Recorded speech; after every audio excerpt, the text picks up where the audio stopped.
So I'll just share a little bit of my story as well. My experience with postpartum depression is a little bit different in terms that when I got home from the hospital, I was okay, and I was okay for about 3 months. And I think partially just because most people will describe me as resilient. I can, tough it out for a certain period of time, and then if the support isn't there, I kind of crash. So, and I think that's what happened. Primarily what happened with me was I moved from downtown Toronto because once my husband and I found out we were pregnant, we didn't want to raise kids downtown. I'm from Ottawa, and so the suburbs were important to me. I didn't think about the fact that I would be alone in the suburbs because I didn't know anyone there. Didn't come into, so I was, alone. I moved to Thornhill, and most people in Thornhill will think it's pretty connected, but I used to live in Little Italy, so couldn't really walk to anything, needed a car for everything, and I was really nervous to drive because what happened for me is that I started becoming very anxious. I was really excited to have Caitlin, but my anxiety, I was so excited to have her, and I loved her so much, I started worrying that what if something happened to me? What if something happened to her? So I started being nervous to go upstairs because I didn't want to fall down the stairs. And just being alone by myself, I was nervous to go for walks in the park because I thought somebody would steal her if I was alone in the park. And it was on the news that there was something happening where people with babies were, while they were doing something in the car, they were robbed or attacked, and their wallets, and I don't know how many times it was on the news. It was probably once, but I saw it and my brain remembered it, and I wasn't going to go in the car, and I wasn't going to go anywhere by myself. And so that type of behavior just kind of paralyzed me a bit.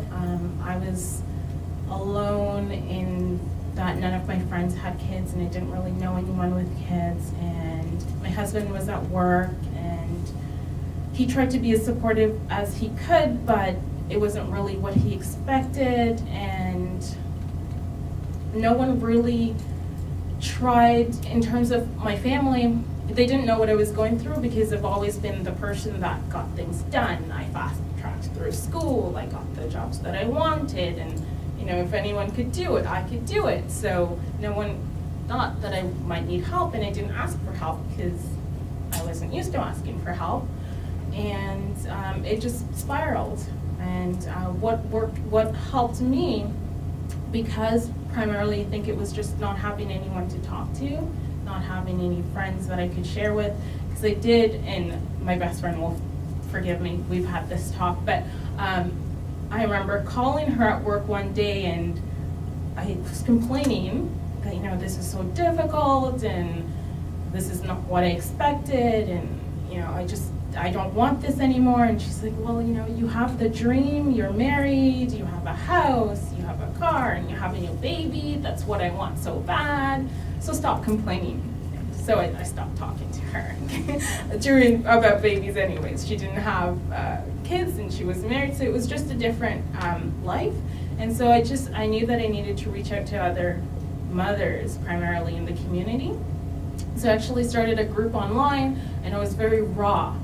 I wrote, I love my husband, we decided to have a baby, and now he's pissing me off, and we're not getting along, and, I love the baby, but maybe I should have waited, and, I just kind of shared what I was going through, because actually I did go on I started searching once I realized what was happening. Okay, maybe this is depression, so I searched online. 1 in 5 people per the Life with New Baby website, and I started saying, well, where are they? Because nobody's walking around the grocery store saying, hi, I'm the one. I'm right here. Let's connect, right? So I knew they were out there somewhere, so I figured if I shared my story, maybe these people would come out and say hi, and we could connect, and we could talk together and try to find solutions. So when I did go online at the time, I saw stories that were 10 years ago, 5 years ago. So there was a period where I thought, this used to happen. It doesn't happen anymore. But for some reason, it's happening to me. I'm late, I'm picking this up and nobody else is having it because the stories were so old. So I started sharing and I said, this is me, this is the year, this is what's happening. Does anyone else feel the same way? Let's meet at the Starbucks. And I picked a place by my house because I wasn't going to drive. I needed to walk there. And it ended up that there were 6 of us, but initially only 2 moms were at the door of the Starbucks, and we stood there for about 20 minutes because we were so excited to talk to each other before we actually sat down. And then we were there for about 3 hours, and throughout that time, the 3 other moms came up and they said, well, we're here too. We saw it online, but we weren't sure. We never saw that before, and wanted to make sure you just weren't someone who wanted to take our baby or whatever it is. You're a weirdo. You want to make sure that it's another mom. There is actually a baby, and so we actually stayed there, and it was so uplifting because the babies were fussy, but we just helped each other out. One of the moms had forgotten wipes, and it was just the community, and we were just helping each other. We went to the change room together, and I know I saw some odd faces because there's, the door's open, there's 3 moms with babies in the change room. They're like, what's going on? Why are they all in there together? But it was so nice, and I think we saw each other every day for about 3 weeks. If it wasn't the 6 of us, we would just connect with each other, call, I'm having a bad day, do you want to go for a walk? My baby isn't sleeping, we went for a lot of walks. There was a park close by, we would go for a walk for an hour, have coffee, have lunch. Then after a while, because initially my husband would come home and I would be crying, and he's like, I left, you were crying, I come home, you're crying, and the baby's crying too, and what's going on? And then he started coming home and he's like, what did you do? And I was like, wow. We went to Movies for Mummies and we did this, and then I started talking about how cute Caitlin was and what she did, and he's like, oh, you're wearing makeup today, I just felt so good, and that connection with other moms just helped, and I'm still friends with those moms because Caitlin is turning 6 this summer, and we see each other, we still hang out. If I need to complain about anything to do with marriage, they're the ones I go to. And I have also a second son, Ethan. He's 21 months. And because primarily for me, the trigger that brought on the depression was the social isolation and not having the connection, I knew that when I was pregnant, I was so worried because all the studies said that it could happen again. And so I waited until we thought we could manage it, and I put a lot of things in place. I had a huge network of people who was there to support me. I had friends, and I made sure that at 3 weeks I was already out hosting a coffee meetup at Promenade Mall to connect with new moms with babies, because my friends that just had one, we're a different place now. And I also just started connecting with others. I made sure that other people knew that I would need help. Breastfeeding the second time was a challenge. There were people bringing me breastfeeding soups. Sometimes they came over and just held the baby and we just talked. And there was one day where it was really bad. I was in the backyard and I was shaking. And I was cold. It was July. It was the hottest week of the year, and I was freezing, and I had a sweater and a blanket over me, and I was just shaking.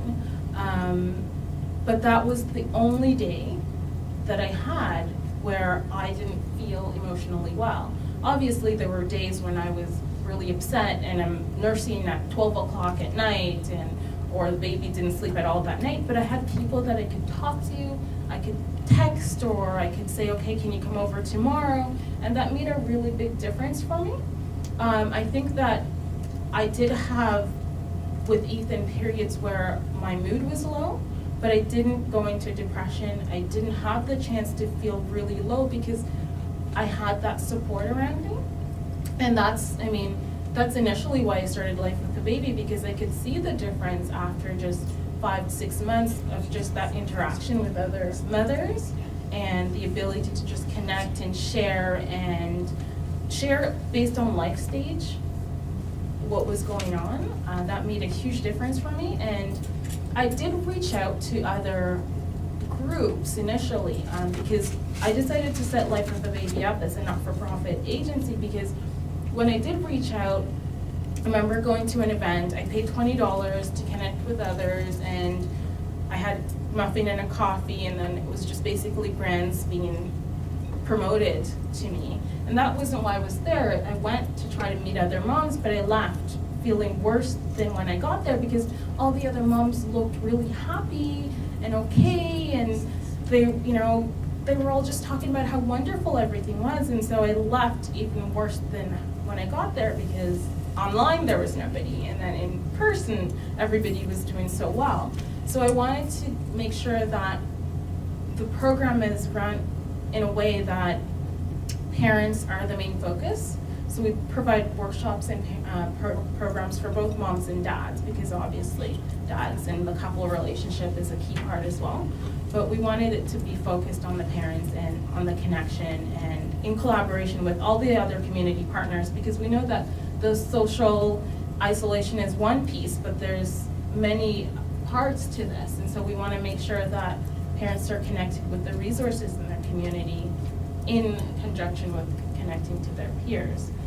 Primarily just because that was what made such a big impact in my life. And like I said, with Ethan, I didn't experience any of that. It's been the most wonderful experience. We never thought it would be possible. My husband and I are still just like, there's some days where we're just so happy that it doesn't seem real. It seems a little bit surreal that based on how we started out, that we could be this okay, and I could have such an amazing relationship with Caitlin, and our attachment could be fine, because basically just by having these supports, because I was able to be happy, she didn't have the negative effects of a mom who's depressed. And we're just amazed by it, and that's why I'm so passionate about connecting parents, so that even if you're depressed, you can still parent.